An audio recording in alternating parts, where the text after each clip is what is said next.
আমাদের দেশে মানবতার ফেরিওয়ালার অভাব নেই, অভাব শুধু একটু সুস্থ মন মানসিকতার। এই ছোট্ট পথচারী মেয়েটি কি বলে আগে শুনুন, তারপর আমি কিছু কথা বলবো। কুত্তারে খাওয়াই আমরা নিজেরাই খাইতে পাই না, কুত্তারে খালি খাওয়াইতাছে, জোর করে খাওয়াইতাছে, কুত্তা খাইতাছে না। তো মানুষটা দিলে বেশি ভালো হইতো না?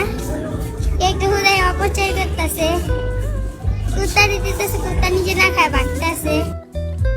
এই পথচারী মেয়েটি বলতে চাচ্ছে তারা কুকুরের পিছনে যে খাবারগুলো ব্যয় করছে বা কুকুরের পিছনে যেভাবে বেহায়ের মতন ছুটে বেড়াচ্ছে, কুকুর খেতে চাচ্ছে না তারপরেও তারা খাবারগুলো দিচ্ছে। ওই খাবারগুলো যদি পাশে দাঁড়িয়ে থাকা ক্ষুধার্ত পথচারী শিশুদেরকে দেওয়া হতো তাহলে হয়তোবা তাদের একবেলা খাবারের ক্ষুধা মিটত। কিন্তু আমাদের বাঙালি তো ভাইরাল পাগল, যেখানে তারা ভাইরাল হতে পারবে, যেখানে তারা সুবিধা পাবে সেখানে যাবে। এই ক্ষুধার্ত পথচারী শিশুদেরকে খাবার দিলে তো তারা ভাইরাল হতে পারবে না, কিন্তু কুকুরের পিছনে খাবারগুলো ব্যয় করলে তারা ভাইরাল হতে পারবে, যার কারণে কুকুরের পিছনে তারা এভাবে খাবার ব্যয় করছে।